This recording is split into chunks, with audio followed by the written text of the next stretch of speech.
Tonight in 9 News, Novak's coming, the world number one named for the Australian Open, potentially thanks to a vaccine exemption. Omicron seeps into Melbourne hotel quarantine and there could be more cases in the community. First on 9, emergency services take 3 minutes to answer the 000 call about the Ocean Grove shark attack. China hits back after Australia follows America's lead to boycott the Beijing Games. 100 new Melbourne apartments for first home buyers only, and a fast five for Captain Pat as the tourists are rolled on day one of the Ashes. This is Melbourne's 9 News with Alicia Loxley. Good evening. Novak Djokovic is set to feature at the Australian Open next month after he was named on today's order of entry. The Serbian star could be competing with a medical exemption, which the state government says should not be a loophole for privileged tennis players. Reid Butler has the latest.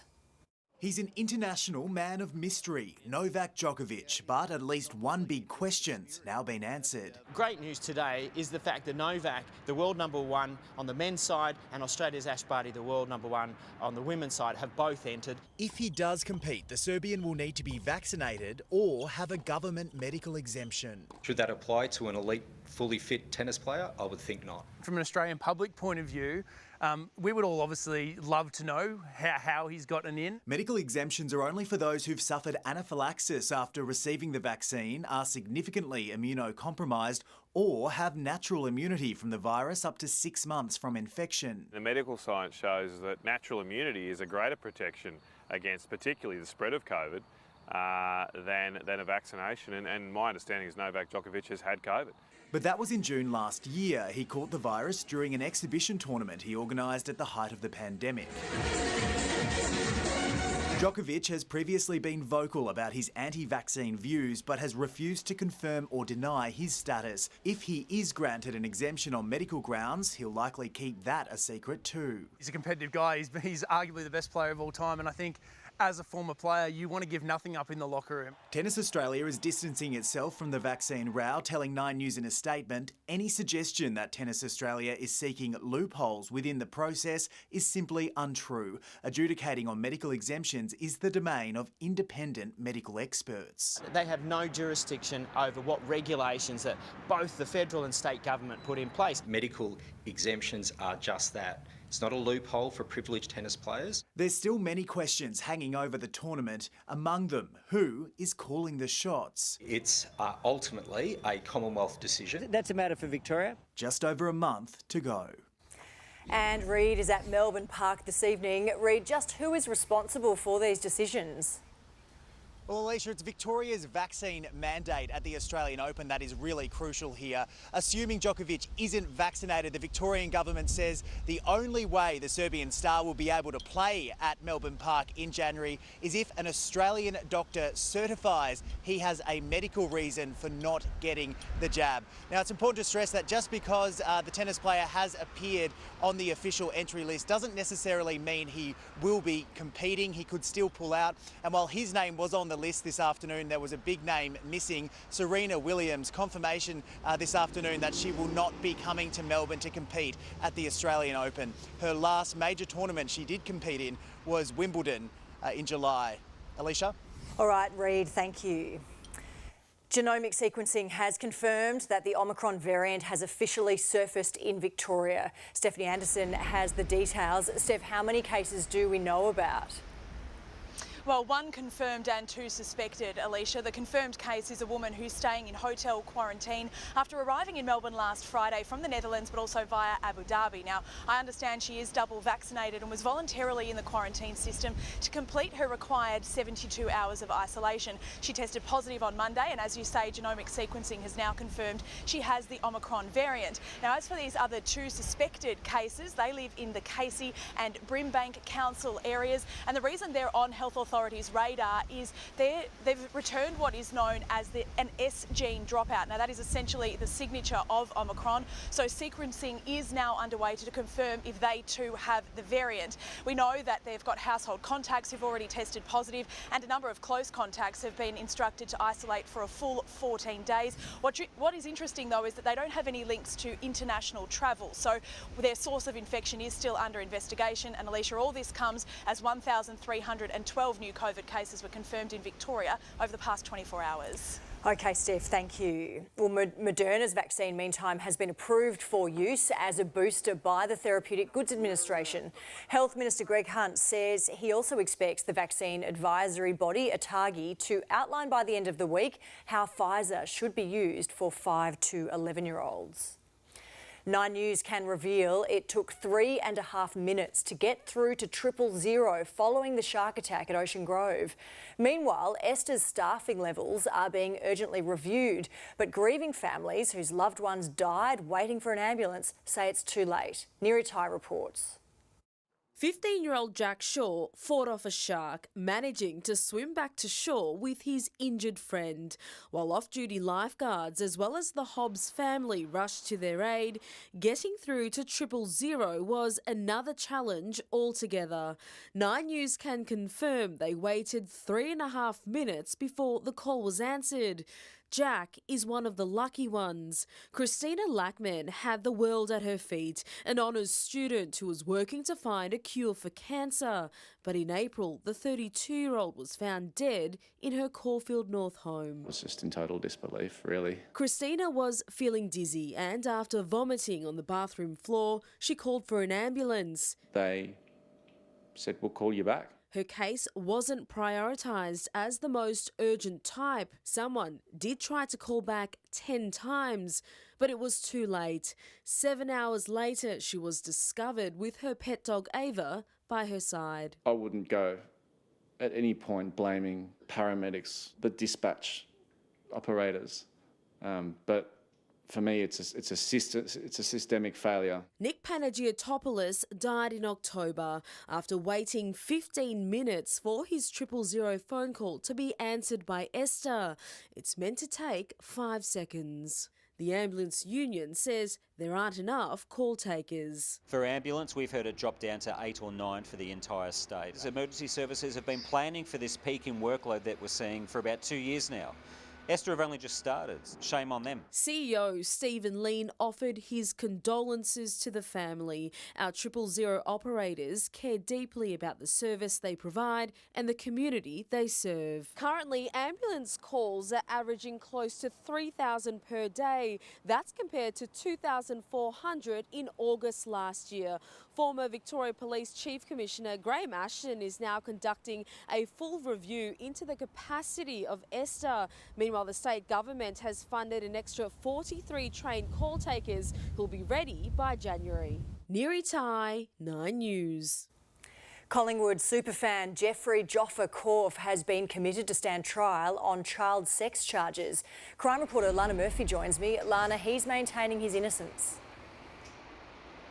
Alicia, the 60-year-old pleaded not guilty this afternoon, but police allege that he sexually abused a teenage boy twice in the same day on one occasion in 2005. The boy was aged just 14 years old at the time and tells police that he used emails and MSN Messenger to communicate with Jeffrey Korf.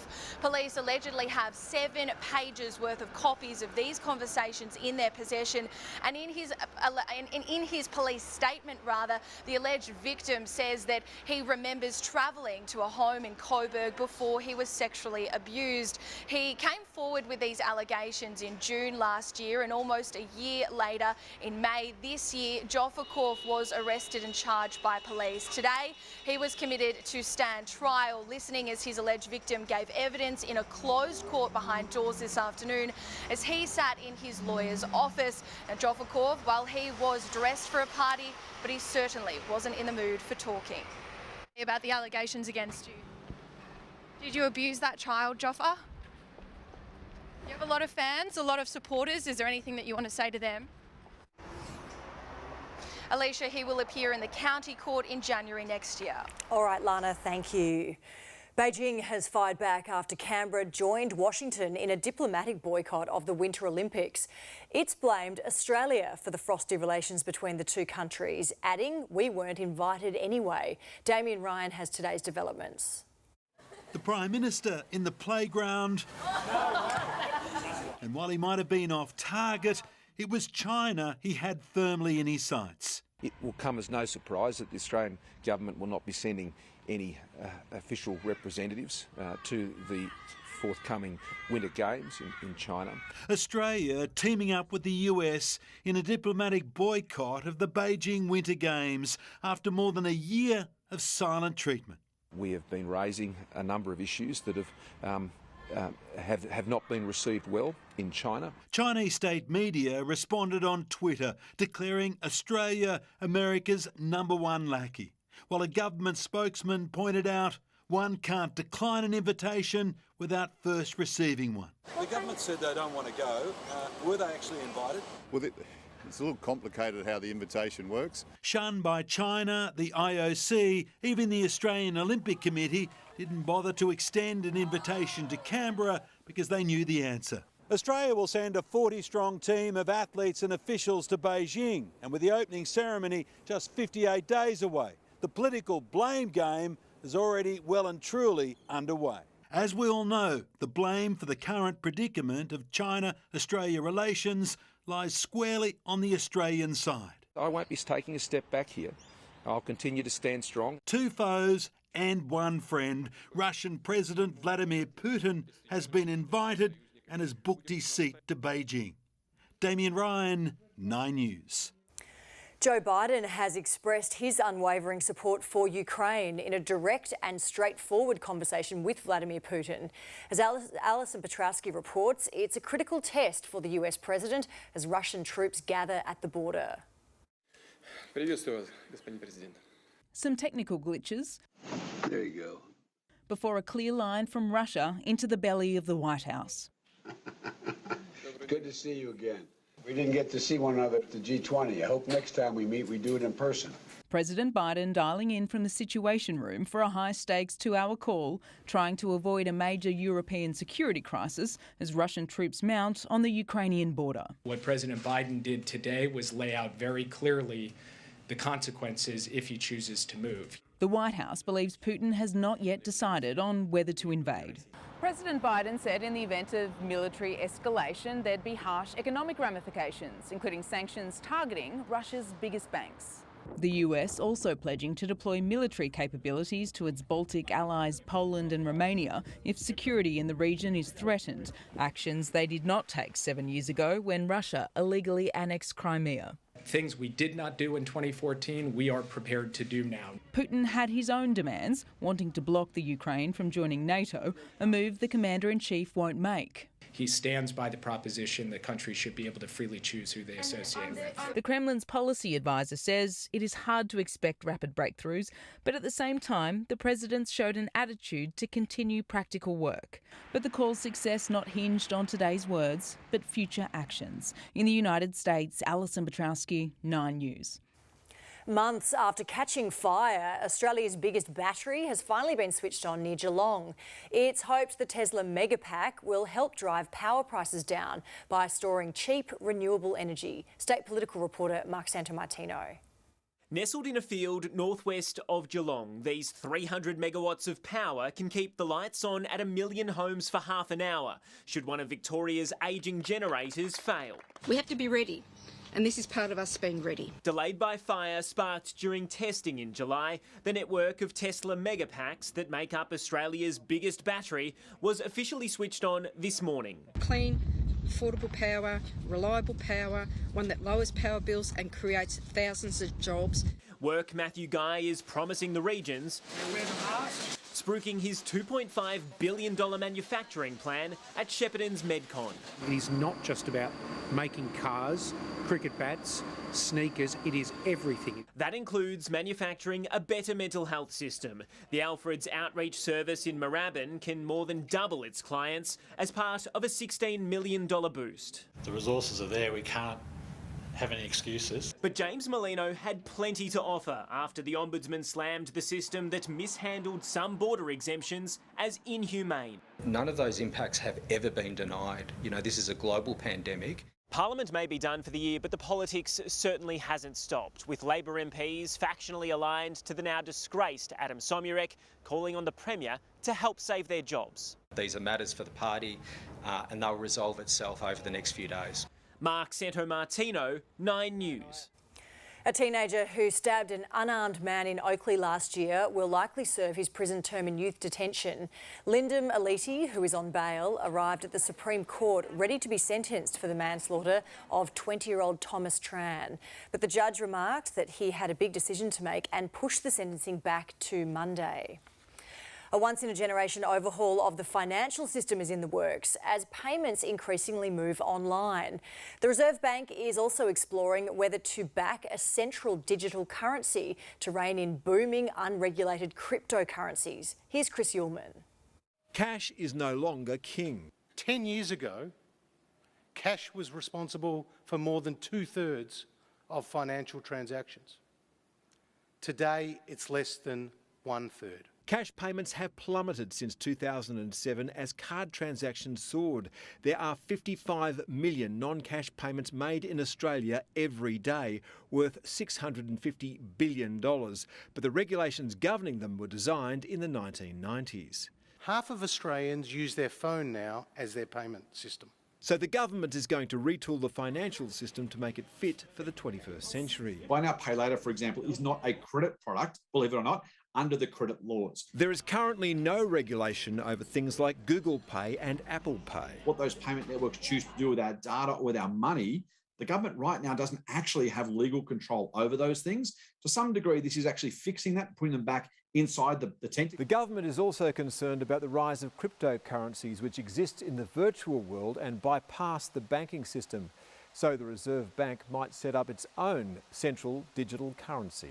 These so-called stable coins are actually linked to an actual currency rather than a Bitcoin, which is what everyone else is going to pay for it. And businesses that trade in cryptocurrencies will have to be licensed. Australia makes the rules, not Silicon Valley. So what might an Australian cryptocurrency be called? So maybe kangaroo coin or echidna coin, I don't know. You have to go up with something. I'm not sure what we do. That's the least of his worries. Chris Ullman, 9 News. Well, sporting buffs won't have to travel far for a slice of history this summer with the MCC Museum back open following its major redevelopment. They can now play with newly added interactive touchscreens while marvelling at more than 700 artefacts that remain, some dating back as far as the 1800s. A great place indeed. All right, now look ahead to tonight's sport. Here is Tony Jones. I'll tell you, the Gabba wasn't too bad today either, Alicia, because who said fast bowlers can't captain a test team? Well, Pat dispels that theory with a stunning 5-wicket haul to rip through England. Hazelwood roams down there again, takes another beauty! Back home, the classic catch. We'll see it here, rocketed a young renegade to instant stardom, and it's earned him a new nickname along the way. How ballet is helping a top cat stay on his toes, why the Kangaroos reckon they're a cut above the rest, and Dally champing at the bit for Sunday. All that and more coming up later in Sport, Alicia. Lots to look forward to, Tony. We'll see you soon. Up next in 9 News, Melbourne Airport's taxi rank is making way for Uber and it's driving cabbies mad. The details for you next.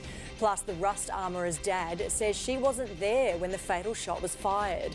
And fresh veggies from on high, why this city car park is now a working farm.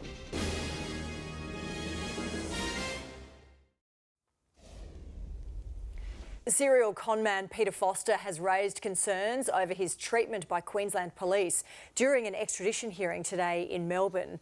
Wearing a pale blue hospital gown and a tag around his wrist, the 59-year-old appeared via video link a day after his dramatic arrest in Gisborne. He was told by lawyers it was not an appropriate time to vent his issues. Foster will be sent north to face fraud charges over a multi-million-dollar Bitcoin scam. The fugitive had been on the run after failing to appear in a Sydney court in May. A Melbourne airport taxi rank is making way for Uber, promising passengers shorter wait times with Australia First technology. But frustrated cabbies have told Adam Hegarty it's a slap in the face. For as long as travellers have spilled out of Melbourne Airport, taxis have waited front and centre, but they're about to lose their curbside monopoly. Competition's healthy. I think the passenger's the winner out of that, and that's what we're ultimately here for. From Tuesday, Uber will replace cabs outside the T2 International Terminal, where you won't need to find your driver. You'll instead get a pin to show at the queue, mimicking a typical taxi rank. And what it does is it completely reduces wait time and gets rid of a lot of the hassle and confusion.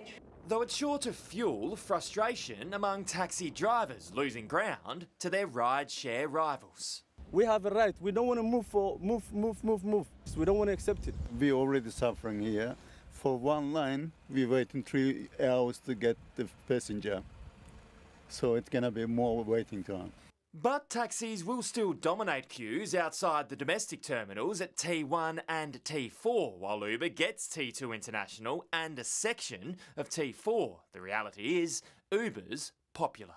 So it no longer makes sense for us to ask those passengers to cross 2 lanes of traffic to go and meet their ride. So essentially they say it's a sign of the times, but this is worth pointing out. That's the number of Ubers waiting for an airport fare right now, while this is the number of cabbies doing the same thing. So that could be a lot of unhappy drivers. We taxi drivers, we don't have any union, so they just, whatever they can do, they do it. They don't care. Adam Hegarty, 9 News. New data shows investors are still putting the squeeze on first home buyers, desperately saving and trying to break into the property market. But there's fresh hope with 100 new inner-city apartments to be sold exclusively to first-timers. And as Chris Kohler explains, they're being invited to buy in for a super low deposit. Stay tuned for the details coming up a little later in 9 News. Well, the father of the armourer on the set of the movie Rust says he doesn't believe his daughter will face jail time. Hannah Gutierrez-Reed wasn't there when colleague Helena Hutchins was shot because she was doing 2 jobs for the film. She'd have rechecked that gun. If there was a live round placed there, she would have found it. You have confidence that Hannah would have checked that gun one more time had she been in the church? She knows what to do. Thel Reid is a respected armourer himself and says she was raised learning about gun safety. A farm located in the heart of Melbourne's concrete jungle has produced its first harvest. As Maggie Rayworth discovered, the thriving gardens and orchards will soon be open to the public.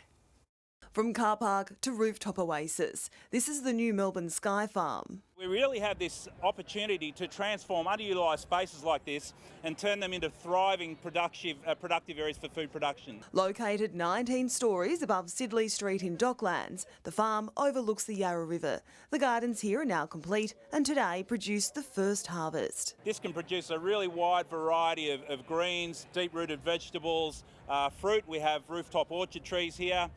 So this farm has the potential to produce around 4 tonne of produce per annum. 70% of what's grown will go to Oz Harvest, a food charity. Once open, visitors will be able to sample from the rooftop orchard and herb gardens. They can also purchase plants from the nursery. By the time this space is open to the public mid-next year, there'll be a cafe here too.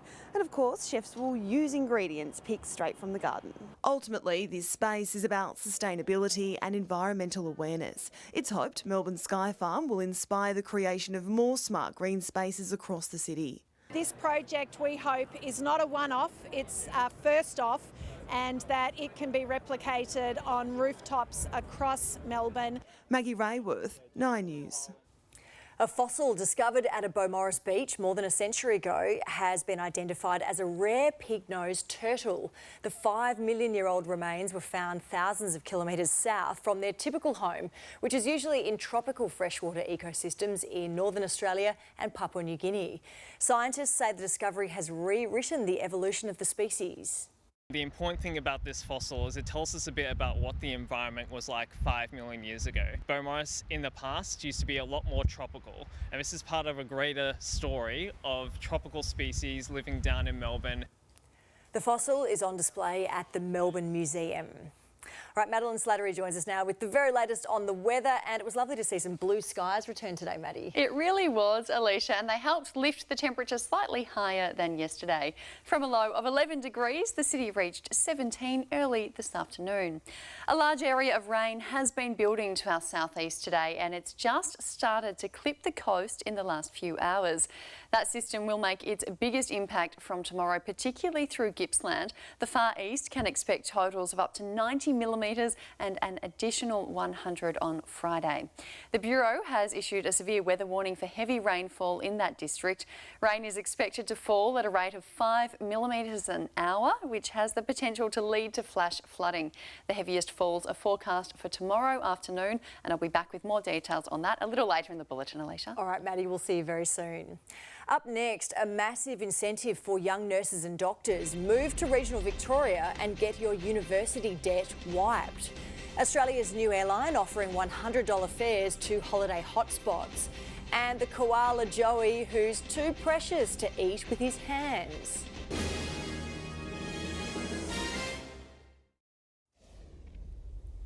Doctors and nurses are being offered the chance to have their university debt wiped if they choose to work in the country.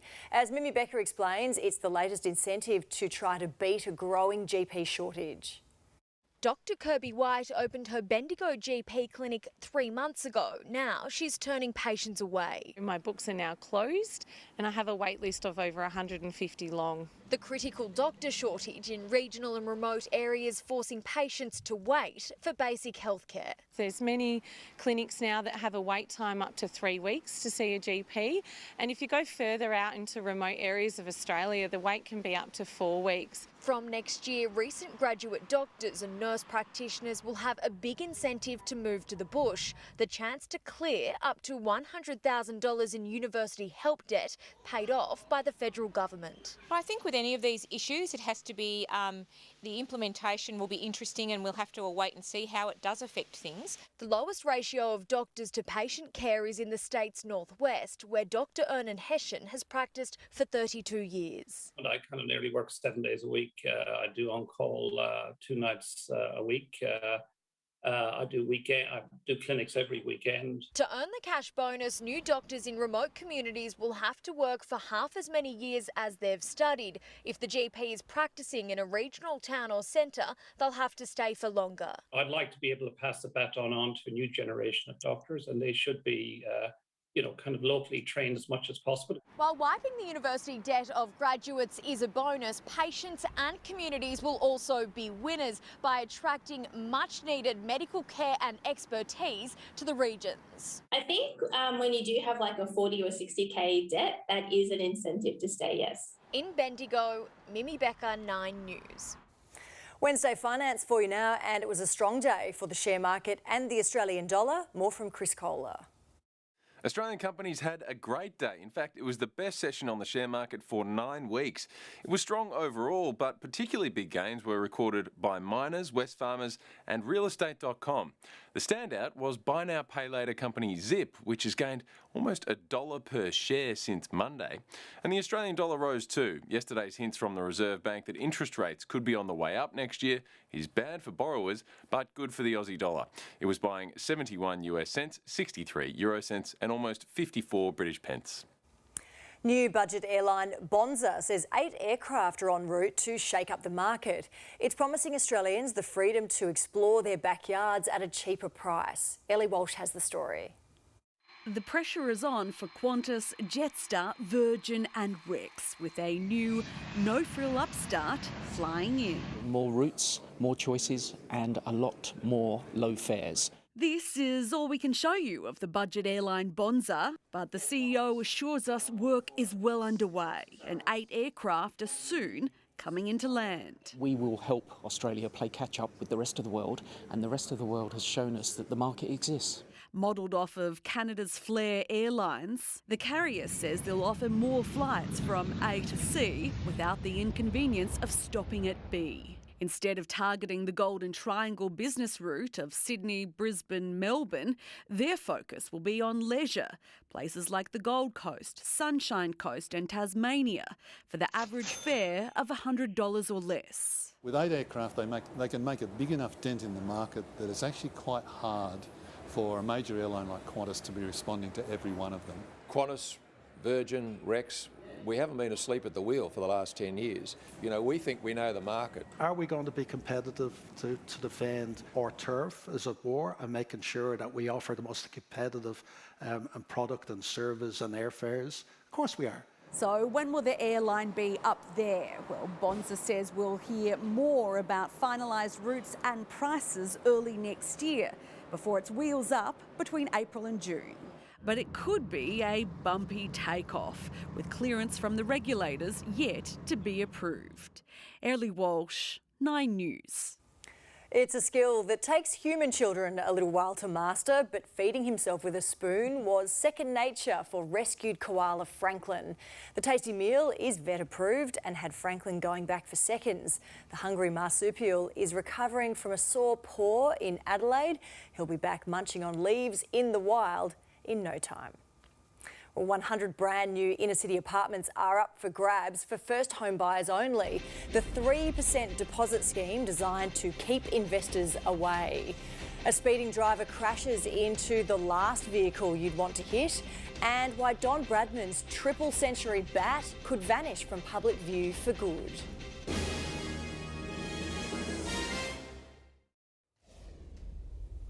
New pictures of a man suspected of stealing and driving a boat from Port Arlington Pier to Wyndham Harbour have been released by detectives. The vessel, called the Mary Fisher, was stolen and recovered in October, but police are still looking for the thief. He's Caucasian, aged between 20 and 30, with dark hair and tattoos on his left hand.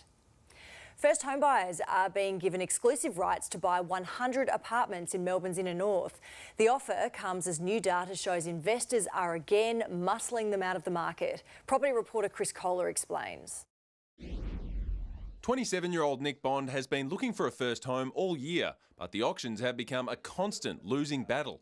The investors always seem to have that little bit more to spend. You'd be lying if you said it wasn't a little bit deflating. But today he's being told 100 new apartments in Melbourne's inner north are only available to first home buyers. The investors being kept away. I'd be pretty excited about that. This is, pretty much exactly where I want to live. 3 new developments across North Melbourne, Preston and here in Northcote will carry the offer. Just digital renders and tiny models now, but first home buyers are being invited to plan ahead and buy apartments ranging from $400,000 to $750,000 with a deposit of just 3%. And we think, there's going to be really strong interest from first home buyers. Any edge on the competition is likely welcome, because while property prices are still rising, first home buyers are once again being run out of the market by investors.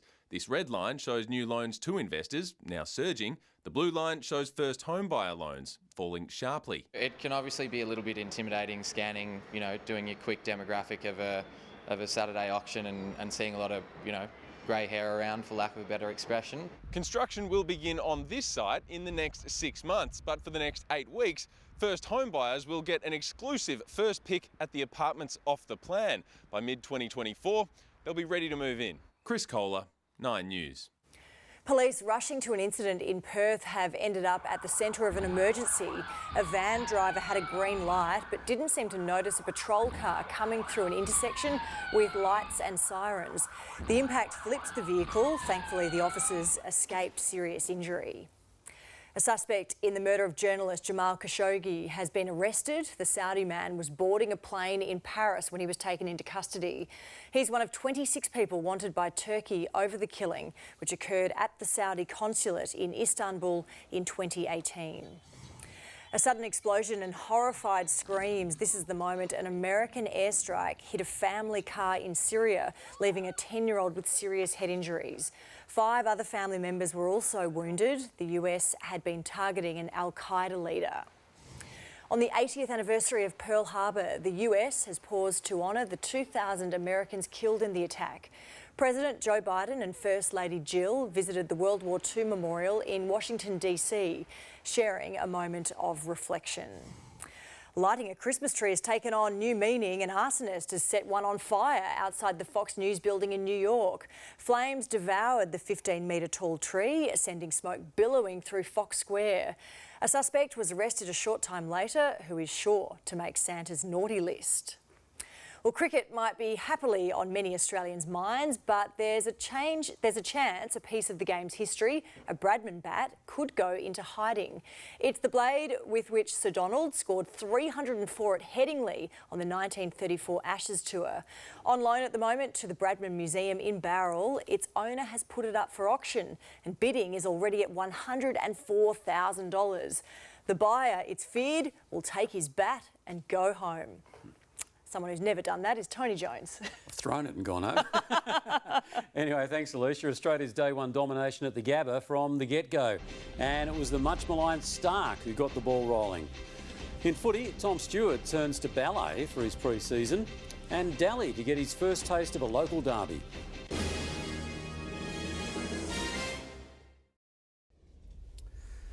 Let's start with cricket. Why not? Because it's been a dream start to the captaincy for Pat Cummins, snaring 5 wickets as Australia steamrolled England on the opening day of the Ashes.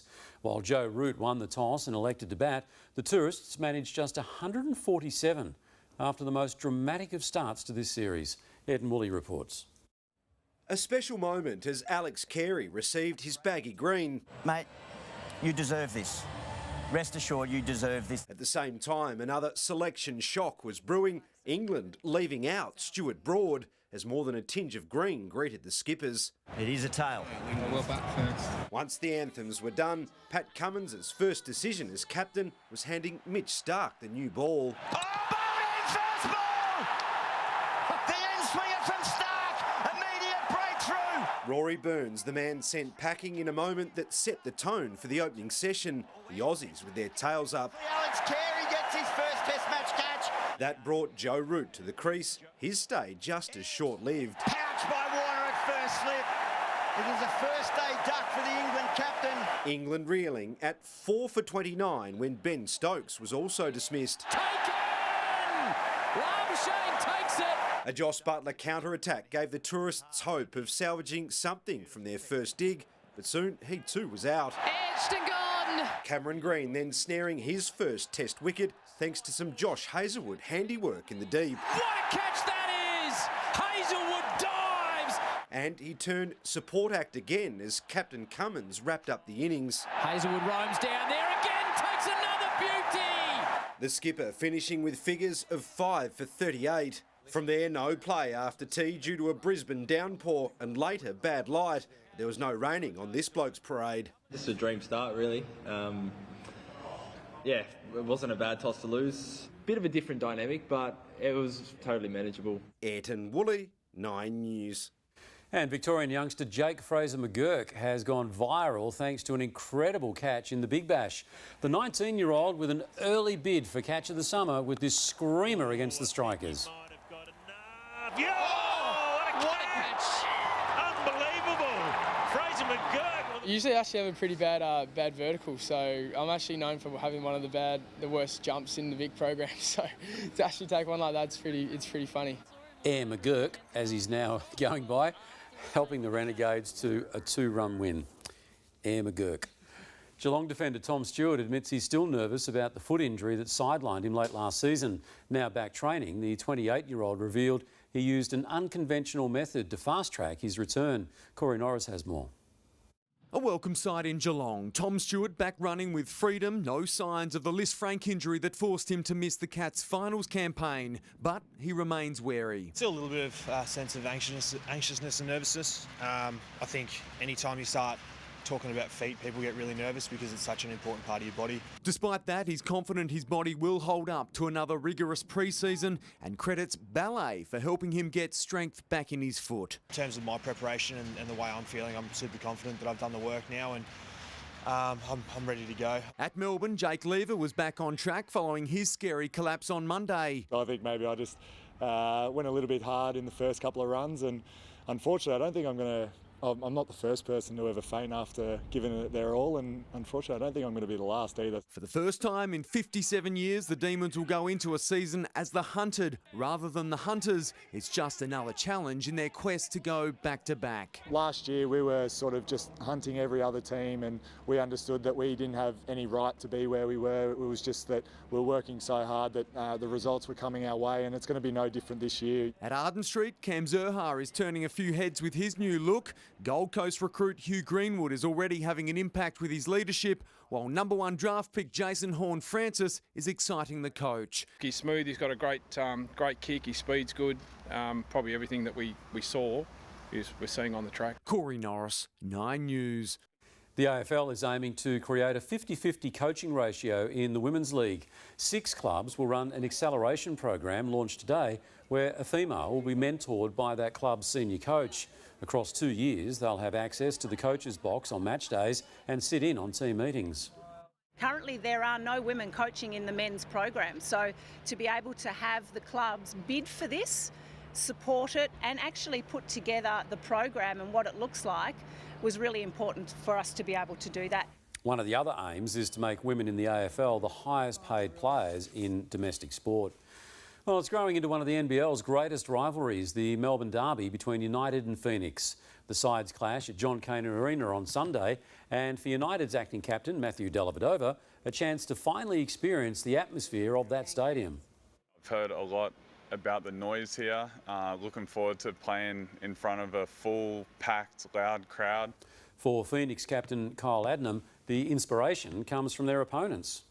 These boys got to hang the banner up last year and, that's something we'll be looking to do this year for sure. Tip-off for Throwdown is 1 o'clock on Sunday afternoon, and I'm pretty sure there's still tickets available for that, Alicia. Great stuff, Tony. Take the boys. Good idea. Exactly. Thanks so much for that. All right, let's check back in with Maddie now. When will these showers reach the city, Maddie? Well, Alicia, they are approaching as we speak. Here's how the radar looks right now. This large system has already reached Wilson's Prom, and it should impact outer suburbs in the next few hours. I'll have the full forecast next. Download the free 9 News app. Access all the news you'll ever need, wherever you are, when you want it, at your fingertips.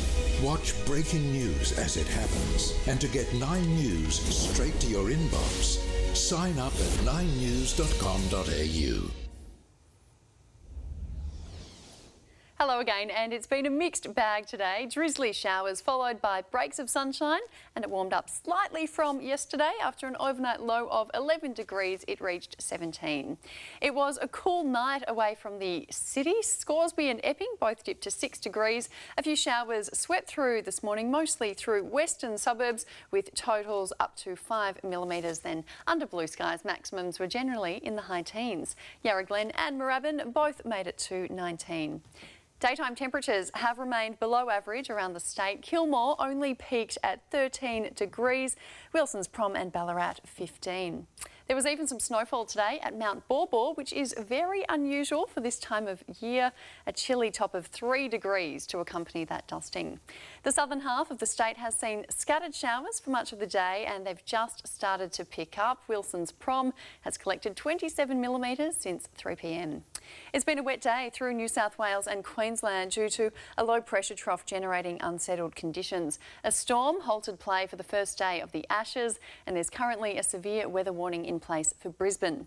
On the other side of the country, WA continue to swelter through their hottest start to December in 90 years. Perth reached a top of 40 today. Back home, and showers will intensify overnight through the eastern half of the state, leading to a very wet and windy day tomorrow. Mallacoota can expect up to 90 millimetres, Orbost 70 and Bairnsdale 60. Then on Friday, a potential 100 millimetres for Orbost, 90 again for Mallacoota and Bairnsdale 50. The Bureau has issued a severe weather warning for heavy rainfall. This area here in orange could see up to 80 millimetres within a 6-hour period, which classifies as flash flooding. An initial flood watch is also currently in place for Gippsland, parts of the northeast and the Werribee River catchment, with moderate to major flooding likely through those areas. Winds will be very strong as well and potentially damaging.